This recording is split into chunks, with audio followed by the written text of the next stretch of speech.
ദൈവത്തിന്റെ അതിപരിശുദ്ധ നാമം വാഴ്ത്തപ്പെടുമാറാകട്ടെ. ഇന്ന് ഡിസംബർ 1. ഒരു ക്രിസ്മസ് കാലം സമാഗതമായിരിക്കുകയാണ്. കഴിഞ്ഞ ഒരു വർഷക്കാലം ദൈവം നടത്തിയ വിധങ്ങളെ സ്തുതിച്ചുകൊണ്ട് ഈ ക്രിസ്മസ് കാലയളവിലേക്ക് പ്രാർത്ഥനയോടെ പ്രവേശിക്കാം. ലെന്റ് ഡേ 1 ചിന്താവിഷയം ബിഗിനിങ് ഓഫ് 25 ഡേയ്സ് ലെന്റ്. വേദഭാഗം വിശുദ്ധ യോഹന്നാൻ എഴുതിയ സുവിശേഷം 1-ാം അധ്യായം 1 മുതൽ 15 വരെയുള്ള വാക്യങ്ങൾ. കുറിവാക്യമായി 15-ാം വാക്യം. യോഹന്നാൻ അവനെക്കുറിച്ച് സാക്ഷീകരിച്ചു, എന്റെ പിന്നാലെ വരുന്നവൻ എനിക്ക് മുൻപനായി തീർന്നു, അവൻ എനിക്ക് മുൻപേ ഉണ്ടായിരുന്നു എന്ന് ഞാൻ പറഞ്ഞവൻ ഇവൻ തന്നെ എന്ന് വിളിച്ചു പറഞ്ഞു. പ്രധാനമായും 2 ചിന്തകളാണ് പങ്കുവയ്ക്കുവാൻ ആഗ്രഹിക്കുന്നത്. ഒന്നാമതായി, സത്യവെളിച്ചം പ്രതിഫലിപ്പിക്കുക. Darkness cannot drive out darkness, only light can do that. Martin Luther King Junior. പഴയ നിയമ പുസ്തകത്തിൽ ദൈവം വെളിച്ചത്തിന്റെ പല രൂപങ്ങളിൽ പ്രത്യക്ഷപ്പെടുന്നതായി പുറപ്പാട്, ദാനിയേൽ തുടങ്ങിയ പുസ്തകങ്ങളിൽ കാണാൻ സാധിക്കും.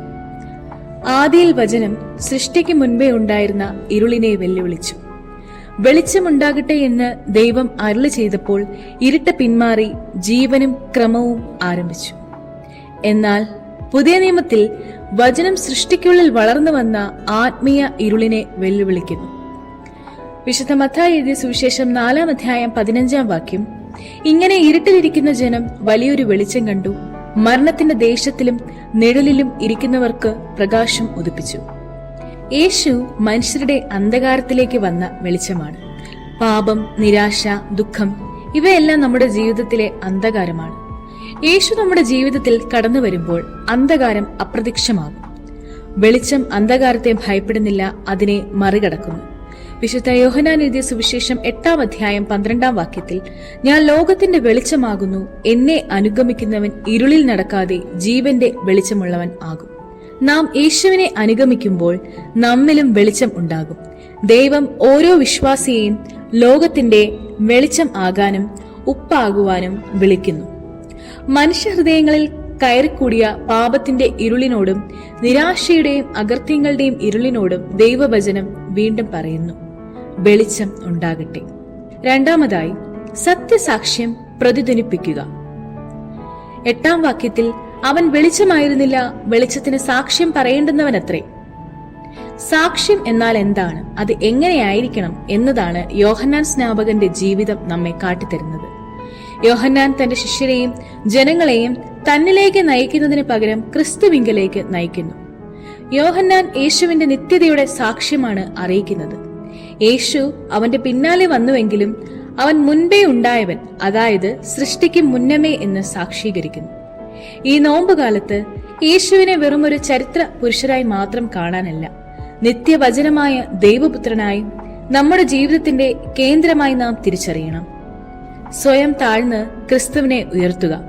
നമ്മുടെ വാക്കുകളിലും പ്രവൃത്തികളിലും ഞാൻ എന്നത് കുറയണം. സാക്ഷ്യം എന്നത് വെറും വാക്കുകളല്ല, ജീവിതത്തിലൂടെ ക്രിസ്തുവിനെ പ്രതിഫലിപ്പിക്കുന്നതാണ്. നമ്മുടെ സാക്ഷ്യം വഴി ദൈവത്തിന്റെ കൃപയും കരുണയും ലോകം കാണണം. നമ്മുടെ ജീവിതം മറ്റുള്ളവർക്ക് സ്നേഹത്തിന്റെ ഉറവാകുമ്പോൾ അവിടെ ദൈവനാമം മഹത്വപ്പെടുന്നു. 7-ാം വാക്യത്തിൽ, അവൻ സാക്ഷ്യത്തിനായി താൻ മുഖാന്തരം എല്ലാവരും വിശ്വസിക്കേണ്ടതിന് വെളിച്ചത്തെക്കുറിച്ച് സാക്ഷ്യം പറവാൻ തന്നെ വന്നു. യോഹന്നാനെ പോലെ വെളിച്ചത്തിന് സാക്ഷ്യം പറയുന്നവരാകാൻ നമുക്ക് സാധിക്കണം. നമ്മുടെ സാക്ഷ്യം മറ്റുള്ളവരെ വിശ്വാസത്തിലേക്ക് നയിക്കണം. സത്യസാക്ഷ്യത്തെ പ്രതിധ്വനിപ്പിക്കുന്ന ജീവിതങ്ങളായി നമുക്ക് രൂപപ്പെടാം. മറ്റൊരാളെ വിശ്വാസത്തിലേക്ക് നയിക്കുന്നതിന് നാം ഒരിക്കലും തടസ്സമായി മാറരുത്.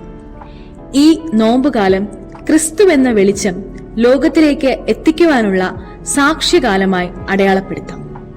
അങ്ങനെ തന്നെ മനുഷ്യർ നിങ്ങളുടെ നല്ല പ്രവർത്തികളെ കണ്ട് സ്വർഗസ്ഥനായ നിങ്ങളുടെ പിതാവിനെ മഹത്വപ്പെടുത്തേണ്ടതിന് നിങ്ങളുടെ വെളിച്ചം അവരുടെ മുമ്പിൽ പ്രകാശിക്കട്ടെ. പ്രാർത്ഥിക്കാം. സ്വർഗത്തിന്റെ സകല മഹിമകളും വെടിഞ്ഞ് ഞങ്ങൾക്കായി ഭൂമിയിൽ ജാതം ചെയ്ത മിശിഹാ കർത്താവേ, സത്യവെളിച്ചമായ നിന്റെ സ്നേഹകിരണങ്ങൾ നീട്ടി ഞങ്ങളുടെ ഹൃദയത്തിലെ അന്ധകാരം നീക്കിക്കളയണമേ. ഞങ്ങളുടെ ജീവിതം നീ എന്ന വെളിച്ചത്തെക്കുറിച്ചുള്ള സാക്ഷ്യമാകണമേ. ഞങ്ങളുടെ വാക്കുകളും പ്രവൃത്തികളും ജീവന്റെ വെളിച്ചം പകരാൻ ഇടയാകണമേ. നിന്നിലേക്ക് നയിക്കുന്ന ചൂണ്ടുപലകകളായി തീരുവാൻ ഞങ്ങളെ തന്നെ ഈ ആഗമന കാലത്തിൽ സമർപ്പിക്കുന്നു. ഞങ്ങളുടെ സമർപ്പണത്തെ സ്വീകരിക്കണമേ. ആമേൻ.